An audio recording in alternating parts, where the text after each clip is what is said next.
All right, Daniel. Oh, I just regret it too. So mine have actually got it already. So okay. So that means that you have a special slide for us? Okay. Very good. All right. Good morning, everybody on Zoom and in person here. We are in December, so it's coming. The year. It seemed like it blurred by to me. Was it? What do you guys feel? Right, very, very fast. It's going way too fast. You guys ready? Yes. All right. Well, I'm ready for 2025 too. Onwards and upwards, right? All right. So, Dan, let's go to the first slide. Tell us something good. Who's got anything great to share? We used to start it out with, tell us something that you were grateful for, things like that. Maybe you're not grateful this week, or maybe something good. What are some things that are good that are going on? And it could be non-real estate related. In Big Bear. Is really, really great. Something really great friends good is my middle daughter made it safely back from London, and my wife picked her up yesterday, so she's home. And then my son-in-law is going to be here next week, and then my daughter, which is funny, my son-in-law is actually getting here before my daughter is from Amsterdam. So within the next 2 weeks, the Morris family will be full again for at least a few weeks. So really excited about that. Anybody else have anything you could share? Awesome. All right. So Daniel, let's get moving on with this thing so we have some time at the end for our mastermind that we have planned for today. So needs and wants, does anybody have a listing that they want to promote, a new listing they want to promote, or a something that they're working on with a buyer that they're having something on? So anybody on Zoom too, if you got a listing to promote, now is the time to do it. Well, I'll do it. Okay, cool. Okay, it's not gonna be up until maybe this weekend. We're still waiting for the garden to do the landscaping part, but it's 4903 Brown Deer. It's 1850. It's 4 bedrooms, 3 bathrooms. It's 2148 square feet. It has a great city view. The kitchen has been completely redone, so it's really, really nice. And yeah, your support would be great to have. And I'll let you know when it's going to be. So about how long till it's in market? Well, each day the gardener, the front, if you drive by, the front of it is dirt. So it's not appropriate to put it on. The gardener's supposed to do that landscaping, and so he won't be doing it until tomorrow. Okay, so that should be fairly quickly. For the next couple of days. Awesome. Maureen, how much? 1850. If you want to throw it now and forget the dirt.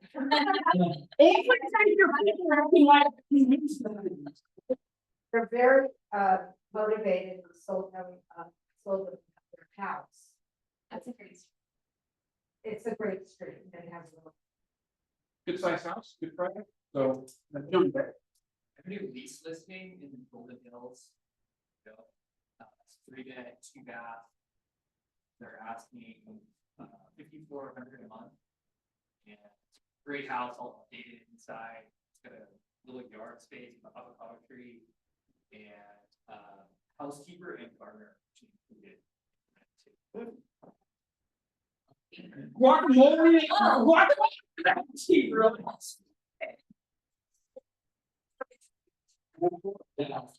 They want to make sure the house is. I can eat avocado toast all day long every day, and that's it. So that makes all fun. Yeah, anybody else before we move on? By a condo and townhome only in the west side, Westchester, West LA area, close to the airport. She travels a lot for work, and so she needs to be close to the airport. 2 bedrooms, it could be 3 up to 800,000.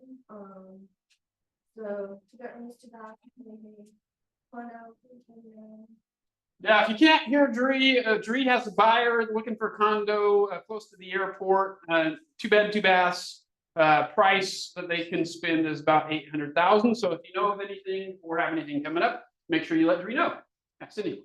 I just want to share. I think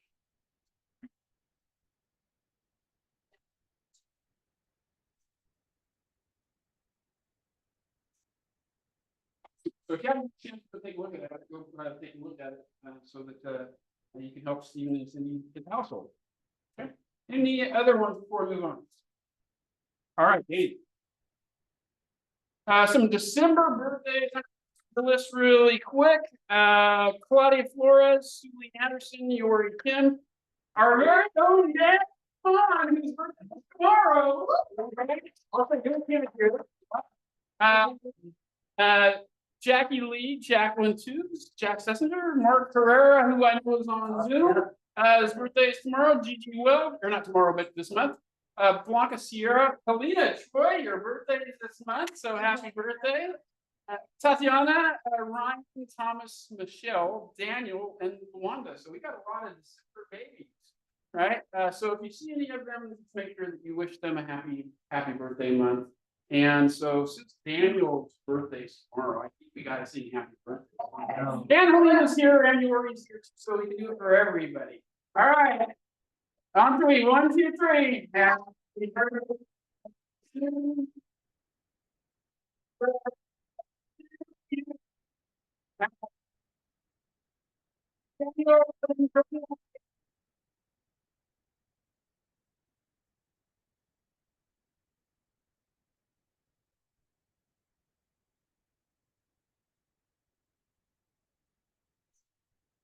Slide on it, but I want to make sure that I let you guys know, and you're going to probably all be getting calls from either Paige or I. We do have our holiday party next week already. That's coming up pretty fast. So next Wednesday, we have our holiday party. We need you guys to make sure that you go in and register for that right away for a couple reasons. One, there's capacity on the room, so we want to make sure that you get in. And then two, just for safety purposes and things like that. That way we make sure that everybody gets put in, gets registered, right? And so that's the other thing too. For security purposes, if you're not registered prior to going to the event, don't just show up because we aren't going to be letting anybody in that's not on the list already. So please make sure that you go in and get that done. Like I said, Paige and I are going to be calling everybody. If you need the QR code to register, make sure that you reach out to Daniel, and then Paige and I are going to be text messaging everybody as well too. Yeah, so please make sure to get that done today if you can, because we want to make sure that everybody shows up so we have a really nice, great time. Next Wednesday. Right. All right, Daniel. Life is 10% what happens to you and 90% how you react to it. Maureen and I had actually a really good conversation that deals with the same thing. Everything is really about mindset, and we can feel, and sometimes we can kind of wallow and take a little bit of pity for a minute on ourselves because of circumstances that happen. But at the end of the day, and this is one thing that my wife likes to dwell sometimes on some of the negative stuff, and it's like, I'm gonna let you stay there for a second. But at the end of the day, did you die? No. Right? And if you didn't die, then life's going to move on. And I think that's the thing that we gotta remember is that while sometimes things in the moment seem like they could be catastrophic or horrible or bad or oh my gosh, what's really important isn't so much the event itself, but how we react to that, right? And so lots of people have went through lots of really horrible things and still achieved really great things because they understood this concept. And so just no matter what kind of year you had, if it wasn't up to the expectations that you had, you can change, right? We all have the ability to change things that we don't like, which is one of the great things about being alive, is we don't have to stay where we're at. And if you want to get really good at something, or if you want to make a change, cool. Let's talk about it and let's figure out what we want and how to get it. Okay.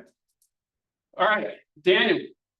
A couple of the brokers tours today got a pretty decent little list here for the first part. Again, make sure that you go out and see Cindy today. I don't know if Cindy's is actually, yeah, there it is, the Meadow Mist.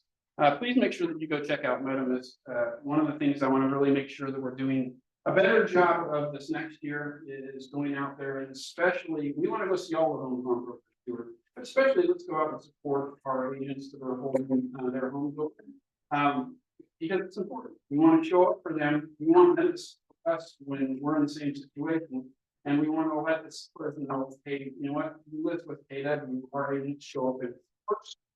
And we really collectively as an office help each other sell the properties. And so if you have a listing and nobody from our office shows up, but people from XYZ Realty, show up in force, maybe I should have listed with XYZ. So we want to really make sure that we're critical. We want when sellers come back and go to, we want to make sure there's a full staff of KW parts there. Because when you list with us, you get all of this, not just one. Okay. All right, Daniel.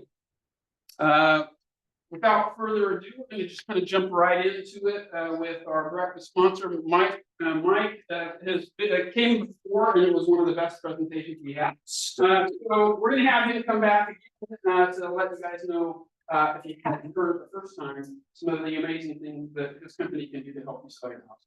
Thank you. I'll let you take it with me. Perfect. Well, thank you so much for having me this morning. I know that this is probably a refresher for some of you, but I also know there's a lot of new agents. So one thing to keep in mind, I know at the end of the year, kind of winding down. We provide a fantastic service for you. We love Keller Williams. We have a great partnership with Keller Williams. We've done well over 100 projects with them. But just to kind of give you a tidbit before I jump into some of these slides, we are a concierge service. Go to the next slide, actually. We're a concierge service. So anytime you have a client that has a property that needs some work done, right, to get it ready for sale, I know we all run into that, whether they need new paint, right? You might have an accent wall and nobody's gonna buy the house, we can get that painted for them. Any work that needs to be done to help maximize the profits on the sale of the home. That's why we're here, okay? And we're very unique because we do the entire project from start to finish.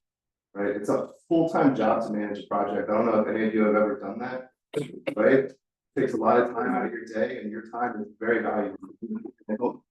Your clients trying to help get more listings, and so we're going to do the entire project from start to finish. So we actually have local project directors that are here in the area that will show up to the property. They will meet with you and your client.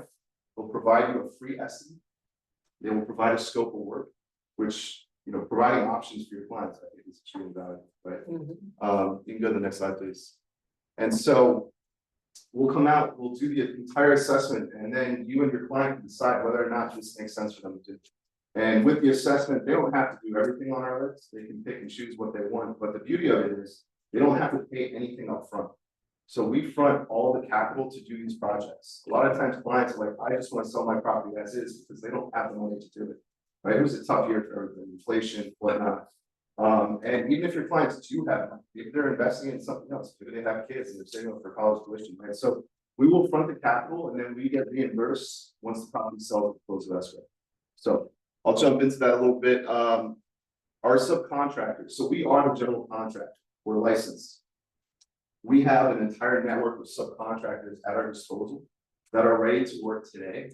I think that is a key difference between doing your own project yourself, finding a contractor that's reliable, that will show up, that's going to do the job well is extremely difficult to do, right? And we vetted them all out. They're all licensed, bonded, and insured, right? We don't bring on anybody that is not certified in their trade. And again, this project can happen today. Next slide, please. Keep going. One more.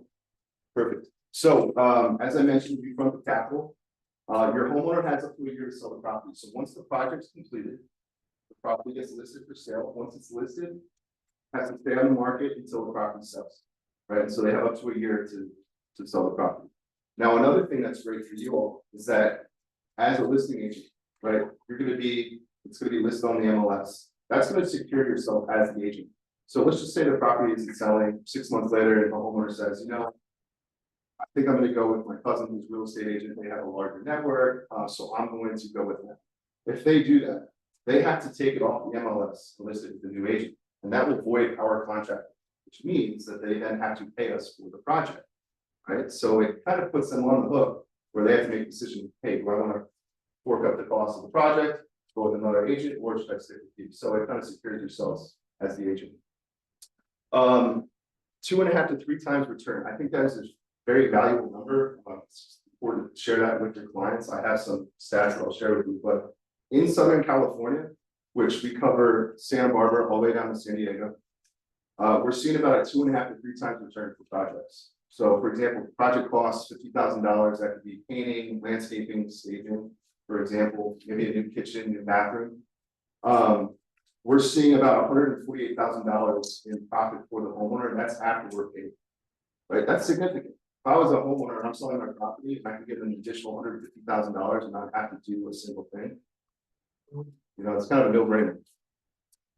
There are no interest fees, no hidden charges. So when we come out and do the estimate, right, once that's finalized, that is the price that we will be paid. So if the property doesn't sell after 6 months, we're not going to come in and say, yeah, it's not selling, we're going to charge more, charge interest. We're very transparent about it. You'll see all the costs and the line items, and that's what the homeowner will do. Next slide, please. One more.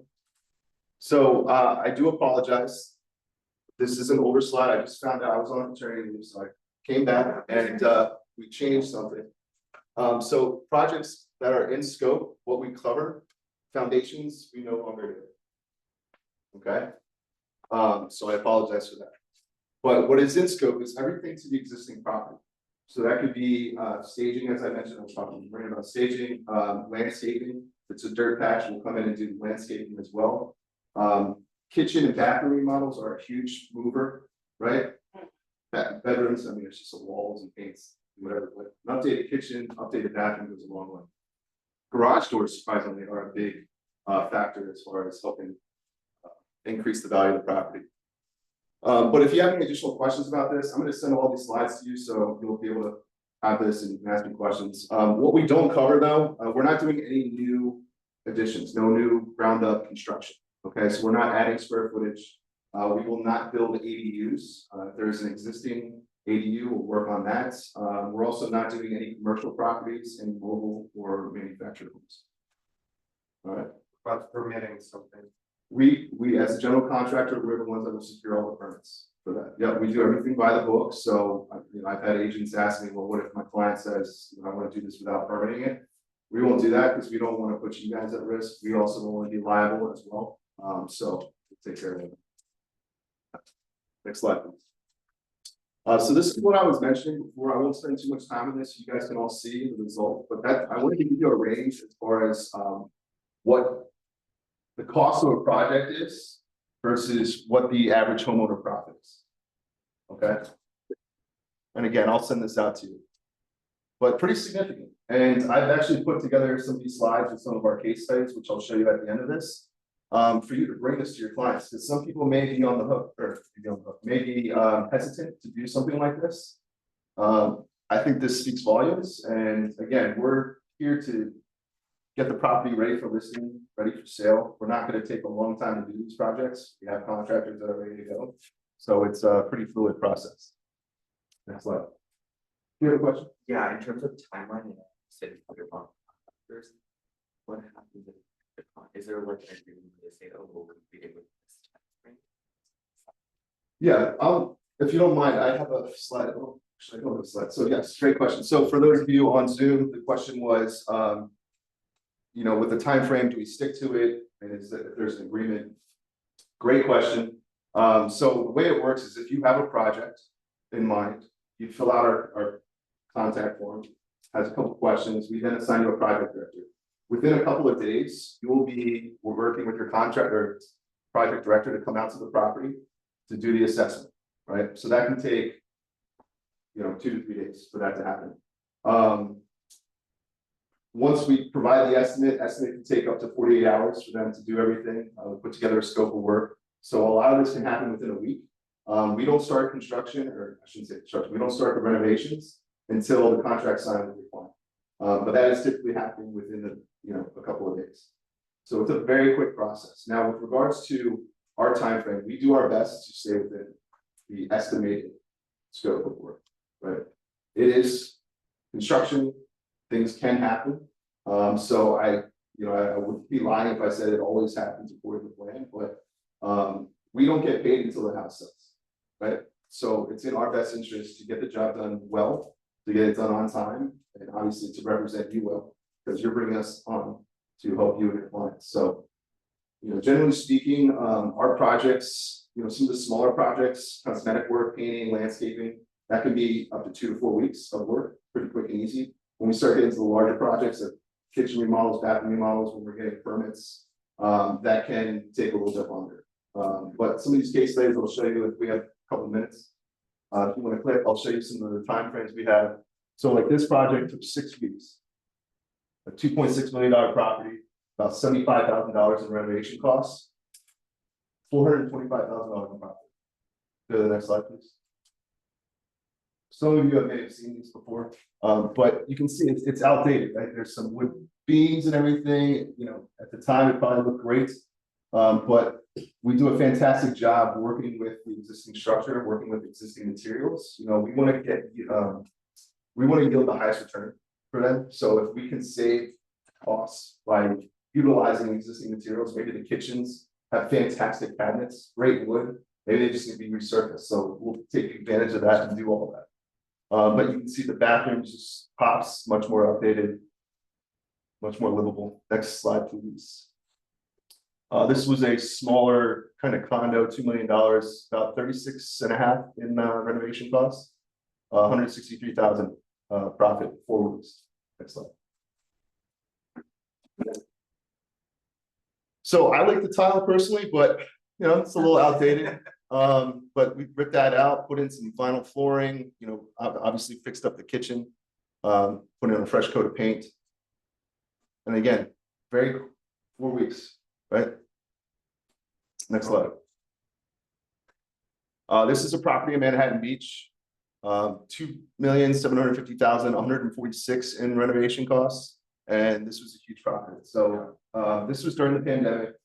Homeowner got into a bidding war or the buyers got into a bidding war, so jacked it up a little bit. But I wanted to show you the quality of work. This is a larger project, 9 weeks. Next slide. But this was the entire house. So they did the kitchen, they did bathrooms, bedrooms, kind of the outside landscape area as well. But you can see it's more modern, right? It looks a lot nicer, a lot cleaner. For clients, Maureen, you mentioned you have a client with an accent wall. This is what I would show them. I would show them these walls and say, the typical homeowner wants to have something that's fresh, turnkey, that they can just move right into, and not everybody's necessarily going to want to have an accent. So, why don't I pause here and see if there's any questions? Yes. Are there any qualifying requirements for the property? Thank you. That's a great question. So we run title on the property. Property cannot, for those of you on Zoom, the question is, what is the qualification process? The property cannot be in foreclosure, and there can't be any involuntary liens on the property. Outside of that, we need to make sure that there's enough equity in the home to cover the cost of the project and what the home value is. Yes. What if I have a buyer that wants the renovations done after they bought the house? How does that? Yeah, it's a great question. So we also do what we call post-sale renovations, which is generally we'll come in and do all the work. Instead of us fronting the capital for the project, we will basically bill them every 2 weeks for the work that's done. Yes. What if the seller likes it so much, doesn't want to sell it? It's a great question. So it hasn't really happened to us. We've been in business for close to 5 years now. We've also have never had a house that didn't sell. But our goal is to get it ready for the masses, right? We're not fixing it up to fix it up for the homeowner, so that way they can live in it. Also, once the project's completed, the homeowner has to move out. They can't do the project and then live in the house for 6 months and take advantage of all the next work that we did. It could happen if the homeowner says, I want to do it, but if that's the case, then they would have to pay us within 10 business days if they're not listing the property. But we're here to represent you. And if that is a situation where the homeowner is trying to get picky and say, well, I want this done, I want that done, we can step in and be, I don't want to say bad cops, but we can be the representation to say, we're here to help you sell your home, and we're here to help you get top dollar for you. And so we need to do certain things in order to do that, since you won't be living in the house. utilize your real estate agent who is an expert, utilize us who are experts, and allow us to kind of do the job and get you what you want. Yes. The client that has unpermitted bedroom and bath. We want to retile it, and do some closet work in there, it's unpermitted, how do you handle this? We won't retroactively go back and permit something. So you're not gonna tip their hand that they're in there. Not permitted. I mean, You will work, I'm sorry? you will work on it. Yeah, we'll do the tile work and everything, but as far as getting another permit, so I had somebody ask me, someone did work in the house and, the square footage doesn't add up, right? They made an extension with unpermitted. Will we go back and do a permit to add on the square footage? Right, that's not something we would do. But you would still do the work. Yeah, we can do that. I will send you all these slides. I have business cards, if you would like to talk to me later. I will also send you my contact information. If you have any questions, or if you would like me to talk to your clients, I can be an extension of your team. I'm happy to do that and explain kind of what we do, the benefits, and help you with anything possible. Yes, The location that you work out of. I work out of my home office. But we cover San Diego all the way up to Santa Barbara. That's SoCal, and we're also in Northern California, it's Texas and Florida. We won't go, we go over to Riverside, so we cover a large area. So if there's anything in question that you would like to talk to me about, I'm happy to do a one-off and do that for you. What's the total number of projects you completed? Ooh, great question. I do not know the updated version of that. Well, I can tell you with Keller Williams, we've done over 130, 140 projects with just Keller Williams. But again, we're also in Northern California. Yeah, that's enough for me. Sure. Yeah. Great. Well, I really appreciate your time. Good luck to you at the end of the year, and look forward to supporting you in 2025. It's gonna be a good year. So you all have these cards in front of you. There's a QR code there, so if you have any questions, you can also scan that and link to a contact.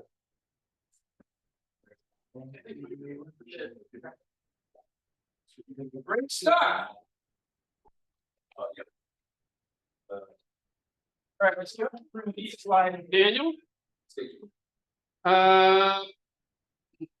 Couple quick closings. Mark had one, Paige had, and Maggie had one, so congrats to them. James Abdamalik, one in person. Josh and Betty, congrats on Torrance. And then a couple new listings. Raymond has a new listing in Torrance, so reach out to Raymond if you have questions on that. John mentioned his lease in Redondo, so a great property as well. Alicia has a property in Verde Ridge for $6,000 a month, so reach out if you have somebody looking in that area. And then this one is on Normandy in LA, so you can reach out to Bree if you have somebody over there. And then we're going to skip through a lot of this stuff because I want to get right into the mastermind, but there is a couple slides that I do want to go over. We're going to kind of change the training calendar a little bit so it's a little bit more consistent and it's a lot easier to remember. We'll still have random classes here and there in between the 3 sister offices. There's something going on every single day. But in-person training that we do here, what we decided to do to make it simpler for you guys and easier to remember, is we're going to do what we're going to call Ed Day.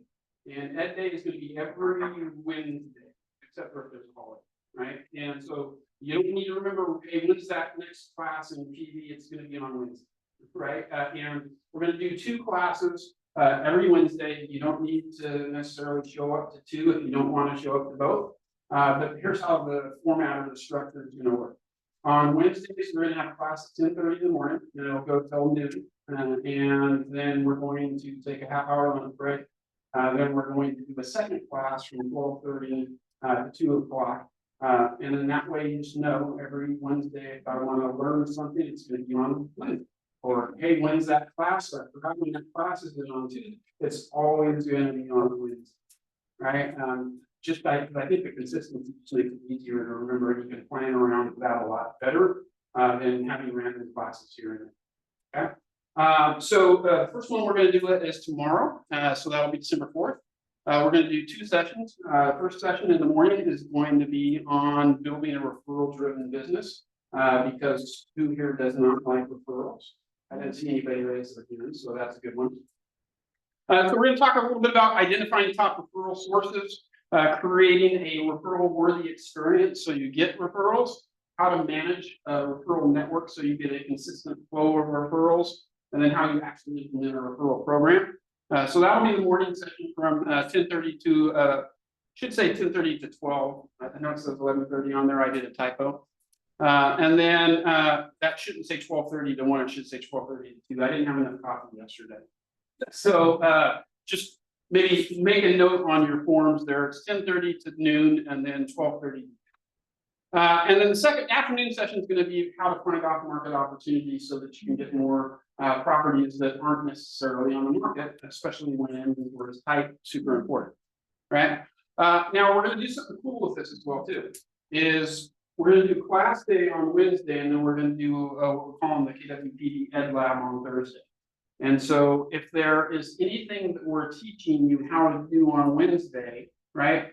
Who cares what you learn if you don't put it into practice? So what Ed Lab is going to be is we're going to have open hours from 10 to 12, not necessarily a class, just get here between 10 to 12. And if you need help implementing anything that we teach on Wednesday, Daniel, Paige, and I are going to be available to help you one-on individually, like actually to do something, right? Because learning without actually doing is kind of waste. So we want to make sure that we're helping you actually implement what you learn. So we're going to be doing that on Thursday. So class day is Wednesday. Hey, I need help actually doing this. Come in for kind of like our Genius Bar hours from 10 to 12 on Thursday, and we'll help you do it. Okay? Any questions on that?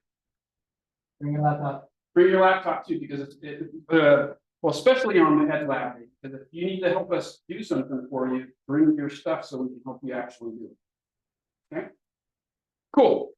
All right, Daniel. Last thing, and then we'll get into the mastermind, is we're gonna have Jeff do some brokers classes for you guys. So he is gonna be doing something this Thursday. I know it's a little short notice. I wanted to have him do it next week, leaving for the holiday next week. And so we wanted to try to get something in. The NAR settlement stuff finally got approved by the courts and everything like that. And so there's been some changes to some of the forms and things like that. So Jeff's going to go over all the NAR changes, the things that they finalized, and some common questions that are popping up for agents. So he's going to be doing that on Thursday. QR codes there. We'll stream it in the Market Center if you want to come in, but you can watch it on Zoom from wherever you're at. It's not going away. It's not going away. No. And which contract is he going to go over? Purchase contract, listing contract? He's going to go over all any of the changes, so he's going to let you know what forms have been changed and what's changed on each one. So do we need to come with that with the form? I'll try to get an idea. I'll reach out to him today to see if he recommends bringing specific forms, and then we'll maybe put a PDF packet for you guys and send that out to you guys. So I'll get some clarification from Jeff on what he's. Question, is this based on the forms that we have been aware of before, or are there actually new ones? Yeah, there have been a couple of new things that have popped up as well too, and some modifications. And so Jeff's going to go over everything that's new and what's going to be being activated in 2025. Okay. Cool. Any other questions on that? All right. So we're going to go into a mastermind session now. So let's get to the slide that I put together for that. So what I'd like you guys, not right away, but in many groups work, so you guys can turn around and work with the table behind you as well too. We're going to talk about some of the challenges that you guys are facing right now, and kind of do some group activity to figure out what we can do differently in 2025 to be a little bit better. So let's hear it from you guys. You guys are out in the field. What in 2024? What are some of the things that have been really, really challenging for you guys? Everybody's selling 100 homes a year, I can tell you, because. Ladies first, I mean, I'm embarrassed to say this, but no embarrassment. it's for the buyer broker, not that I would work with them, but it bothers, I don't have the right scripts to ask for them. I don't feel comfortable. The right conversation. Especially with some, Okay, even though other people are having. all right, what else? Now, Getting listings.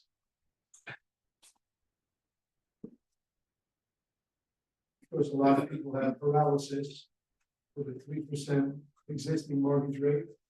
And say, well, I can't move now. yes,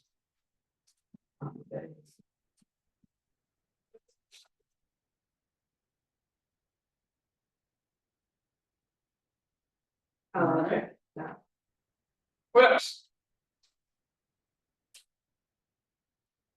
I think it's effectively explain the NAR settlement to people who have questions.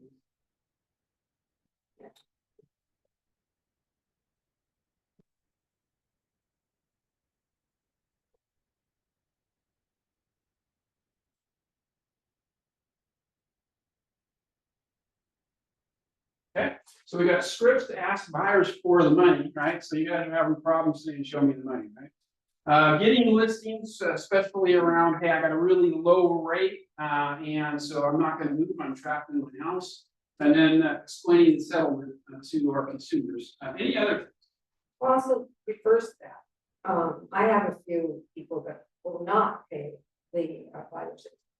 So I think I do a better job with that than this, but it is something that comes up. People, some listings, sellers say, oh, great, I don't have to pay. So, Okay. So scripts that asking for buyers money, getting listing, explaining settlement, consumers won't pay buyer's agent for the listing agents. Any other things that we have some challenges? Probably maybe consistency on the follow-up of your leads. Follow. what the conversion, Yeah, just like some of the things are going on, like, oh yeah, I forgot this. Right. Okay, so follow-up is definitely a challenge for people. Betty, Signed buyer's agreement. yeah.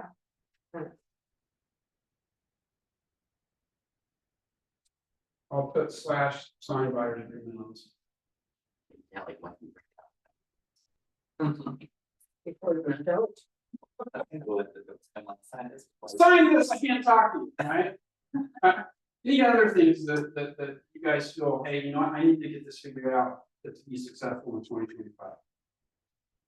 Or is this a pretty comprehensive list that all you guys are doing? Going once, you want to add anything, going twice? Yeah, I say, making sure, in my case, making sure that I have that goal that I'm trying to do, so I can be clear as far as the path. Because if not, I'm just gonna waste my Yeah, time. there. Stay on the goals, or whatever you're already on rules. on the path to it. The path, we had the class last another week before. How many leads to how many? Yeah, well, I think that's is that, and the example I always, if I didn't have GPS, if I wanted to get to New York, I could probably do it. It just would take me a really, really long time. And I would probably take detours that I didn't want to take. I'd probably spend more money wasted on gas and hotels and food. It would take me longer to get there. But I have a generally decent sense of direction, so I at least know I need to head east. And as long as I'm heading east, I could probably at some point get there. But we don't want to waste, and we don't want to do work that we don't need to do. We don't want to exhaust ourselves and spend money wasting time. So if we do have a GPS or we have a map on how to get where we want to go, we'll get there faster and we'll get there more efficiently. And we'll have better energy around that stuff. So I think that really is important, right? Because a lot of us, unfortunately, in this business, don't have clarity around those things, and so sometimes we feel it's a struggle. Anybody ever feel that real estate's a struggle for them? I know I have, right? You guys all liars, nobody raises their hand. All right. All right, any other ones you think that we need to kind of address? Let me hear the business or less. What prospecting activity? Well, right now, we're not talking about prospecting activity, we're talking about what are people's specific plans, so that's what is part of it, right? Prospecting is a challenge. You have to wake up in the morning and say, But that's more activity and effort, not debate, that's not a problem. Right, and so I want to make sure we're sticking to the actual topic of the action. Okay, all right, so any other things that you want to add that, hey, you know what, John, I don't know how to do this, or I'm really struggling with this, how do I fix it in 2025? Okay. Want to put lease conversion, or is that Well, all? let's leave the conversion probably goes for the towel as well too. Okay, so now let's look at the good stuff, and we're going to come back to this. And we're going to mess with your football. I'll just keep you right on the bottom. All right, so before we go into kind of the actual group activity part where we're really masterminding around some of that stuff, what are some of the things that you feel on the flip side of that? Hey, man, I knocked it out of the park on this year. This is really working for me. Who's got some things that you could see, you would honestly say, hey, this really worked well for me? Yeah. I've been really consistent with learning how to do my open house a lot better and getting, at least one buyer out of maybe 10 or 15 open houses that I've been hosting. So I've been tracking down the numbers of how many open houses I take. And so that number is how many open houses you get one buyer? 20 open houses to buy, or meeting 20? 20 people, yeah. Okay, and how many people do you need to grow? It depends. Because sometimes they don't feed Average. those. So Okay, so for about 3 open houses, so 4 open houses, you get the buyer, right? Cool. I like that. So open houses is working for Dream. What else would you say is worked really well for you this year? Yeah. Well, I've been really working on my mindset and my big why, and I have a goal card that I look at 3 times a day. I've been pretty consistent with that. Where it says my goal, I mean, they're simple goals. I mean, I work goals. Not personal. Well, the personal goals should relate to your work goals. Okay? Yeah. But it's not. And that's what's important, I think, a lot of times, because it's easy to sit there and say, oh man, I have this goal to make $1 million. Cool, well, what does that actually mean? Do you need to make $1 million, or would you be cool with $700,000? Well, I probably said it. Well, then why is the goal $1 million? Because I want to make more money. Cool, what does that actually mean? Right? And the reason why I'm saying that is we have to attach dollar amounts to our goals. Otherwise, we will give up on this, right? So if I sit there and say, okay, listen, I need to make $1 million because I want to buy a house and that's going to cost me this. Hey, I want to buy an investment property, that's going to cost me this. Hey, I want to send a kid to Stanford, that's going to cost me this. And I want to put this amount of money in savings, that's going to cost me this. Hey, you know what? I want to take this family on a vacation, that's going to cost me this. Okay, if that totals out to say 600 grand, right, plus my living expenses, okay, cool. Well, then I need to make $600,000. But I like to make $1 million, sure. But what am I going to do with that excess of 400? And the reason I'm saying that's important is if I wake up one morning and it's like, I've already made 600 grand. It's a nice day outside today. I'm going to just go play golf instead. Right? I don't have any tangible reason to get out of bed and actually go to work because I've already kind of hit my goals. And that's why it's important to say, hey, what's my big why? What's important to me? What are my non-negotiables that have to happen? And then tie dollar amounts. Because if my costs actually are $1 million to hit all of my goals, now I wake up in the morning and I haven't hit $1 million yet. And I'm saying, okay, hey, if I don't go to work, if I don't do what I'm supposed to do, on my list of things, what am I getting paid for? What am I sacrificing? Right? Oh, you know what? Dad doesn't feel like going to work today, so honey, sorry, you go to Stanford, even though you worked really, really hard to get in, and we just aren't gonna be able to afford it, because I didn't want to move. I didn't feel like. That sucks. That gets you out of bed, right? And so if you need help kind of like working on some of that stuff, let's kind of sit down together and work it out, because I think it's super, super important to when you in your mind say, hey, here's what I want, here's what I deserve, here is how much it's going to cost me. Now it becomes a lot easier to be motivated, because you're going to then look at that list every day and say, I don't want to work today, what am I giving up from this list? And are you going to want to give up anything? Not really. Okay. Cool. What else is working? Yeah. I think how the word goes, knowledge equals confidence, for me has been the more in training that I've been getting, the information I've been getting, the new changes that I've been getting, have given me confidence to be able to talk to people and go out there to be able to say, hey, this is new, this is the changes, just making conversations. Cool. I like that. Right. And two of the people that have talked the most today are the ones that come to a lot of trainings. And and I don't think that's the police. Anything else that they feel, hey, I'm really knocking it out of the park this year. Okay, cool. So a couple things that I think we can learn from this, and that'll help us with the next part of the activity is, open houses do equal buyers. So if you want to go find some buyers, do some open houses, right? Making sure we know what we're actually working for, super, super important. And if you feel like you have a lack of confidence, or maybe you aren't as knowledgeable on something, come to one of the trainings. Even better, if we're not offering a training on something that you think, hey, I need to on, let us know, and then we can arrange training on that as well too. Because the best training is the ones that the agents say, hey, I need help with this, and training. Because you guys are the ones that are out there in the field. You guys are the ones that are out there doing stuff. You know what some of your big challenges are. Help you fix it, right? Cool. All right, so we're gonna go back to this now. So we got 6 different things. We're going to basically say this group. You guys, I'll let you guys pick first. Topic 1 through 6. What do you guys want? 4. 5. Okay, so you guys are group 5, right? All right, you 4, what do you guys want?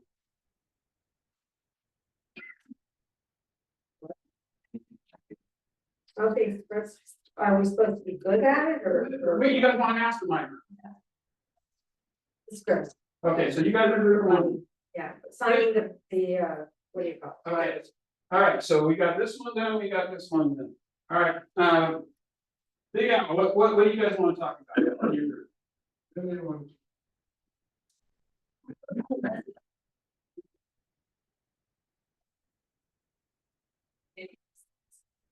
All right, you got an expert to help you with that, all right? All right, let's go 2 more groups, so one of them is not going to get these. So let's bring you guys and Lizzie and Robert's group. You guys do a group together. And what do you guys want? All of you pick.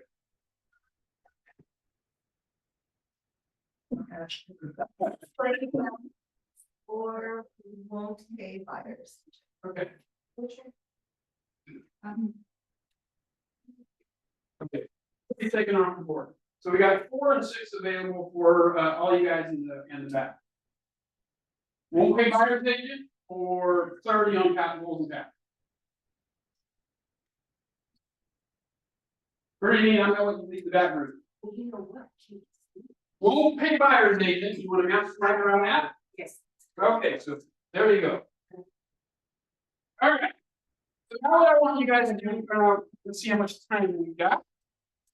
We got about 10 minutes, so go just a little bit over. I'm going to give you guys about 10 minutes, and what I want you guys to do is in your group, just discuss what are some strategies that you guys would do to assist with that. So, like for example, if I'm doing strict task buyers for money, what would I do to get better at those things? And then what we're going to come back at the end is basically we'll do kind of a group share on the top things, strategies that you guys came up with to address the challenges for each one of those things. So think about like classes or training that you can do, practices you can do. Maybe you have some ideas on some of the best scripts. So here's what we would say if we were to ask a buyer for, to pay the commission. Here's a script that I use that's worked really well. So just kind of like brain dump and come up with some strategies or some things that you already are doing in your groups that are working to address each one of those things. So I'm gonna let you guys work together for about 10 minutes. I'm gonna put a timer on. We'll come back and we'll do some ahas and then we'll get you guys out.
So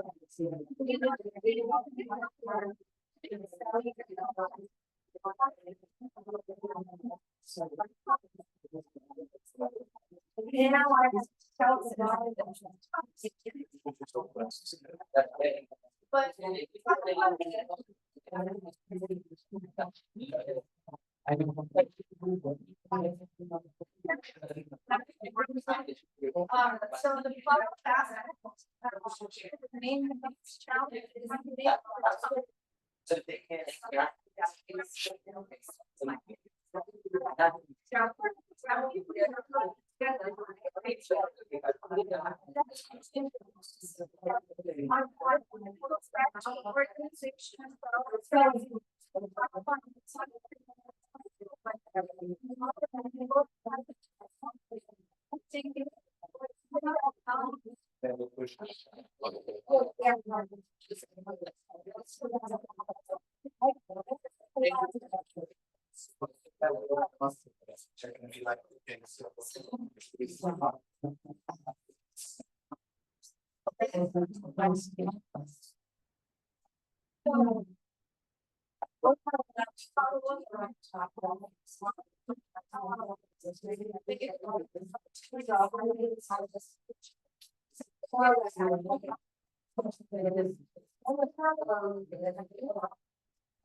What was the strategy to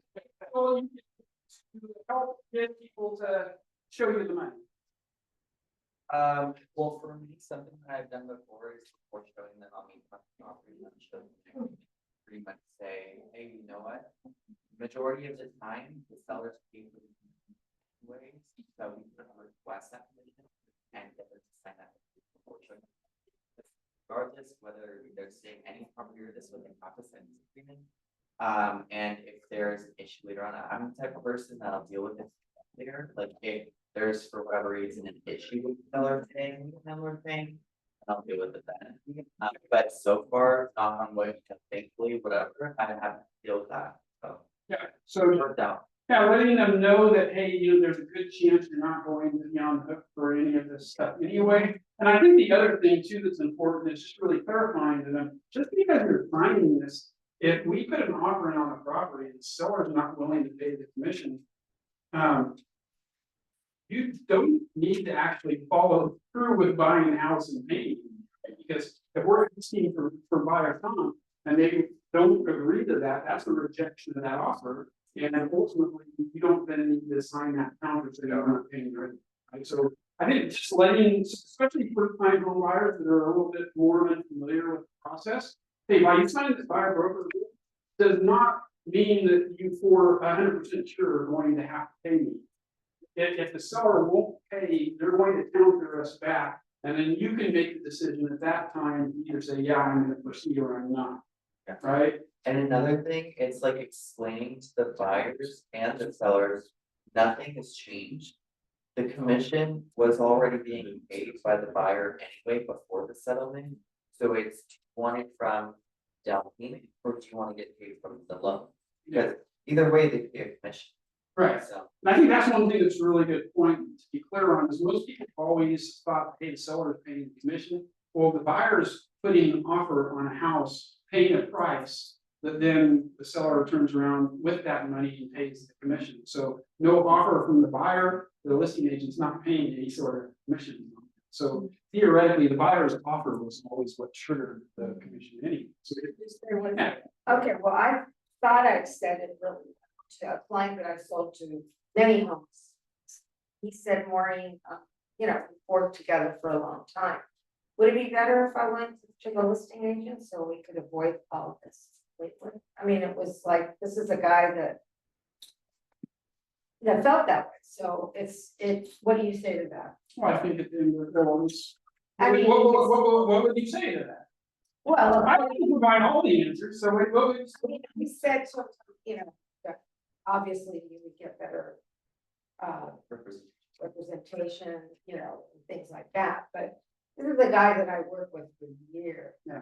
And he was just making a comment that other people are thinking too, so, Well, I think the thing is, like what you said, it's representation. yeah, Do you want to go because the fiduciary duty for the listing agent is to get the highest price for the seller. If you're going to the listing agent, his primary fiduciary duty is to that seller, and you think you're gonna get the best deal. Yeah, but I want the house more.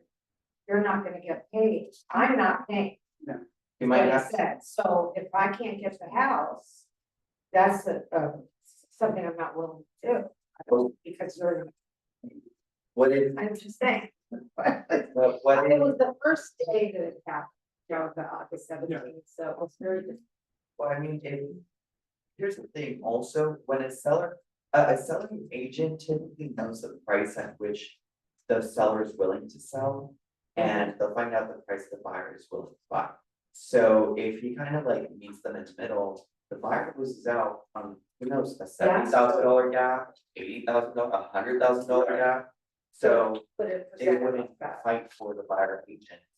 Yeah, I'm here to fight to save you money, and the listing agent is not going to be fighting that fight. Right, oh, no, I read that, yeah. Cool. Any other things that you guys came up with number one? All right, number two, that was Big Allen Group, getting listings. What were some of the strategies you guys came up with to be able to get more listings?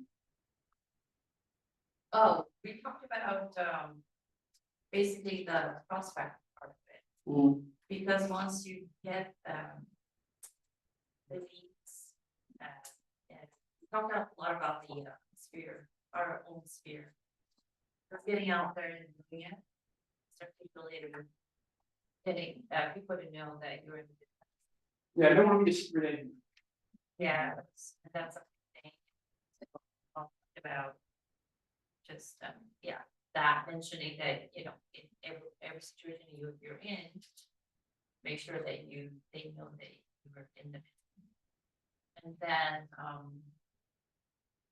then from that, it would probably to getting this. But Yeah. I think it's all comes down to. Yeah, lead generation, right? So, I mean, are we time blocking appropriately every day to make sure that we're reaching out or connecting to the people, right? 'Cause I can tell you right now, for the most part, most of you probably already know enough people to get as much business as you guys want to get.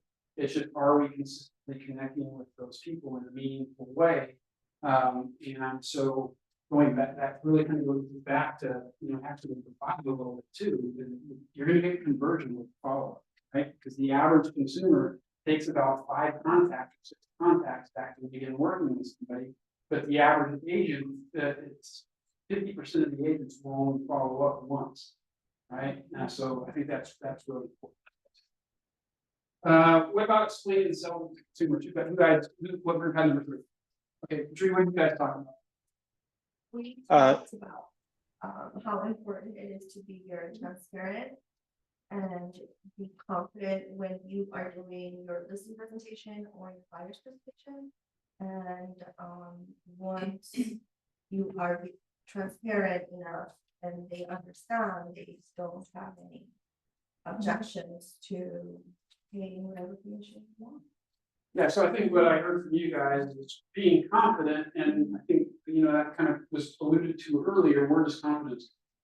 By practicing. By practice, going to classes, going to training, practice, right? So making sure that, hey, I am working with maybe a partner, even if you don't have a formalized partnership, who in the office can I work with or connect with to where we can practice dialogues and we can practice our presentations. We can, you know, rehearse what we're going to say, right? I had a coach one time, and the coach, we were talking about actually scripts and role play stuff. And she was like, "Hey, John, who's your favorite actor?" And I was like, "Well, I don't watch TV that much." And she's like, "Well, if you had to name a favorite actor." So my favorite movie of all time, right, which is Taking All Years. And she was like, "Okay, how much money does Mel Gibson make?" And at the time she asked me that, I was like, I think he was making like $40 million a movie. And I was like, so he's probably making like $40 million, $50 million a year. And she was like, "Okay, what does he do for a living?" And I was like, "That's a stupid question. He's an actor." "Yeah, well, what does an actor do?" And I was like, "Well, an actor actually, okay, well, how does an actor, what do they have to do in order to act?" "Well, they have to practice. And what does practicing involve?" "Well, practicing involves them getting a script and memorizing." And she was like, "Okay, so is there high value in learning scripts. And she was like, in addition to that, you want to sit there and say that scripts sound like they're robotic or that's not me or whatever like that. When Mel Gibson has really honed in and perfected this script, does it sound natural or does it sound like it's some sort of script? And I was like, yeah. Right? So I think that's really. That was you, that movie. That was me. Right? Yeah. So I think that's confidence is going to come through go taking the classes and practicing those things, and then that's going to be a lot easier to explain those things, right? A couple more here to get you done. Buyer not related, so not paying buyer's agent. Who guys have you ordered for? Her name. That's really good contributions from our agents here.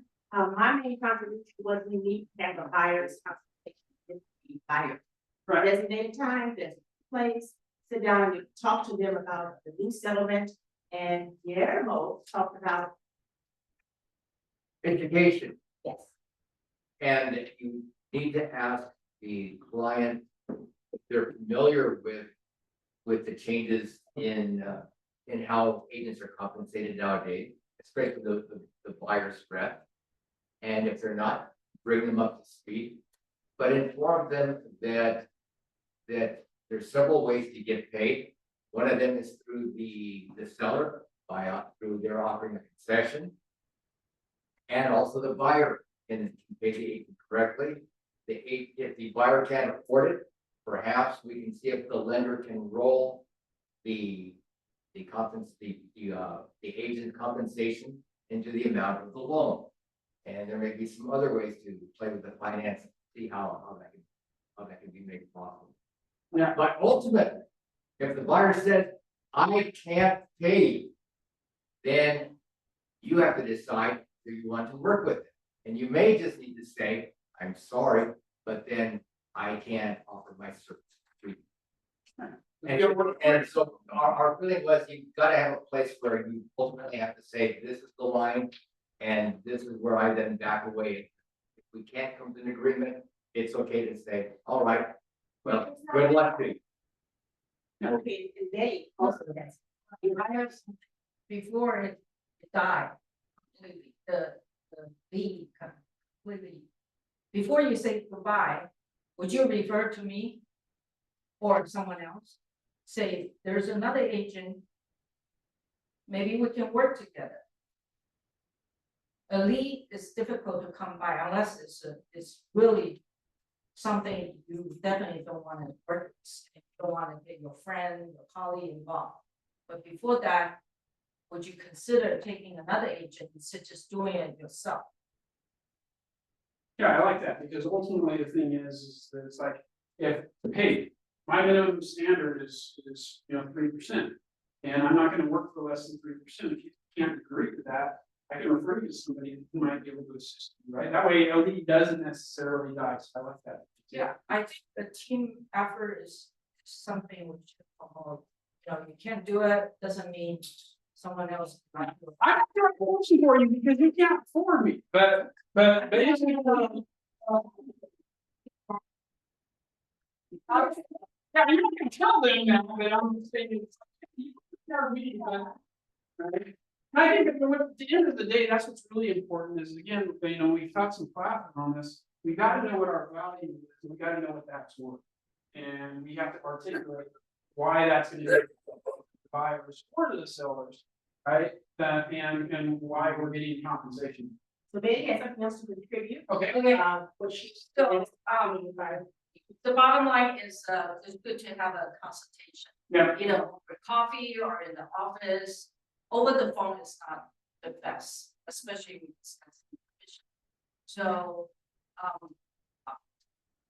my recommendation is case by case. There is no one, but okay. So it depends on where the client comes from. It's in fact referral, very good referral. So you want to really sit down and then explain what's going on.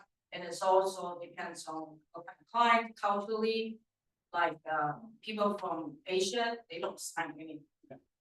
Okay, so, but you can say, I don't want to work, my time is too valuable.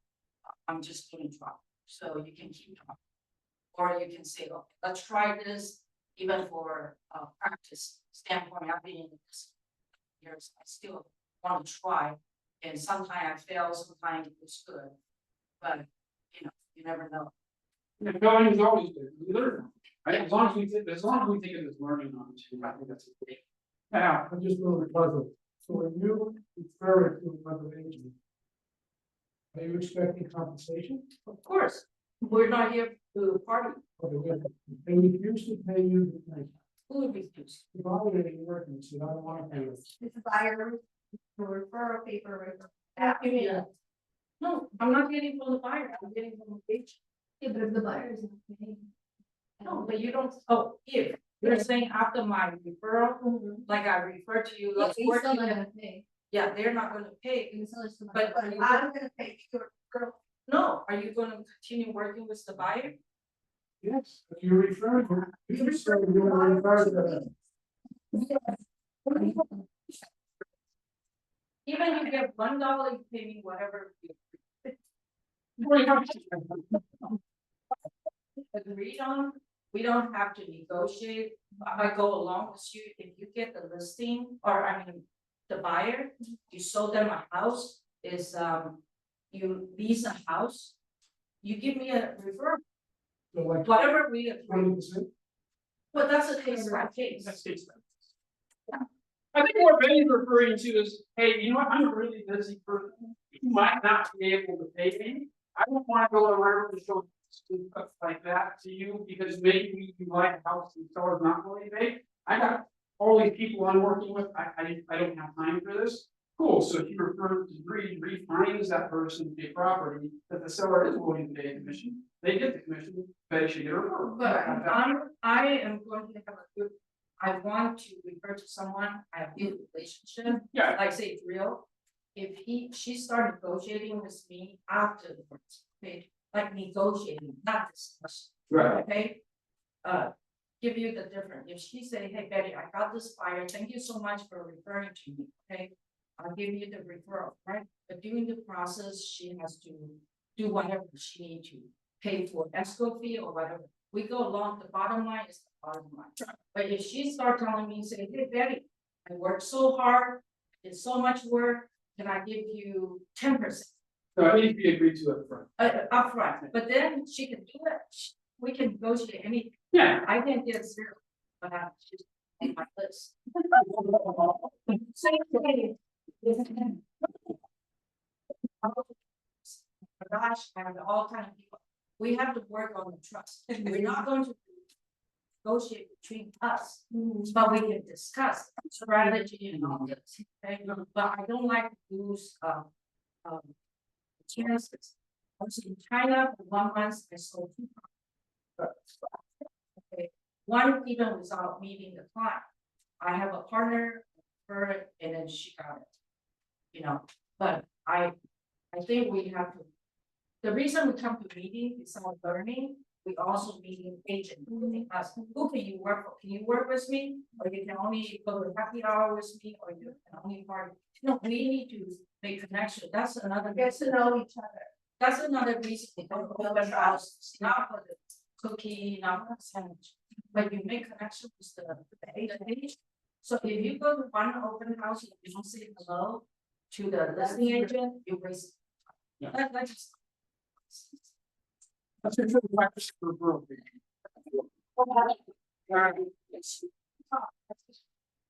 we got one more to go through real quick and then we'll wrap it up. So you guys had number 5, right? So what are some of your best strategies to make sure that you ensure good follow-up?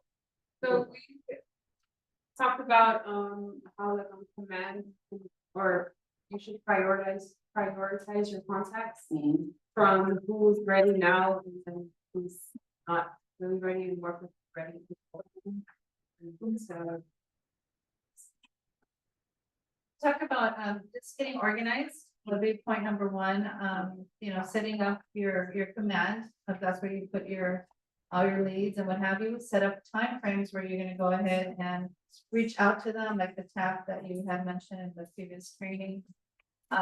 every so often, put it in your calendar, just really getting organized, because life happens. So, yeah, definitely take notes as you put in your leads in there, and then start strategizing from there around holidays, timeframes, and just really setting that up. And then the last point was just prioritize your leads, which ones are ready to make a move now, which ones will be ready for leads tomorrow, and making leads for, future. So that's pretty much what we discussed and how to do this one. Yeah, I think a couple key things there is, one, I got a time block when I'm gonna actually do the work. Because if not, stuff's gonna get in the way. And then I think what's really important is the organization part, because I can just list of 1,000 people I just call, who do I call? And then we tend to always navigate towards, well, oh, Joe's my friend, so I'm gonna call Joe.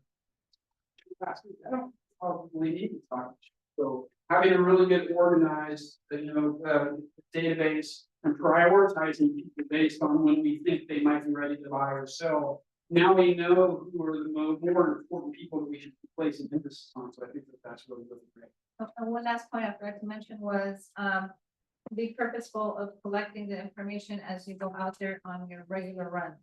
So even if they don't have to do with real estate, or the donut shop, coffee shop, hey, how are you? Yeah. Just make those type of connections and ask for their info, so you can build your database. Cool. Awesome. Well, I think you guys quite a bit over, but hopefully this is helpful. Next week, we will have be a little bit, we won't do a mastermind next week, but it'll be more of the normal team meeting as far as that goes. However, Al is gonna actually do a presentation at the end, so we got a presentation by Big Al next week.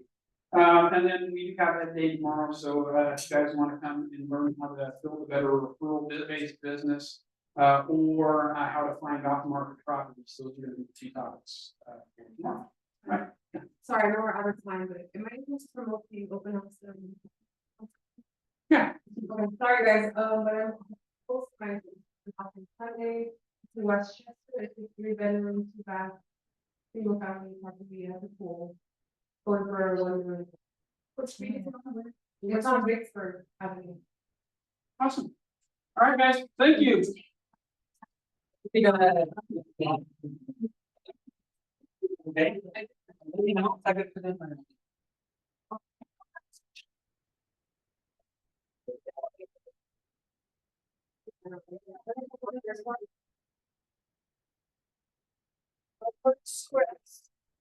Sure.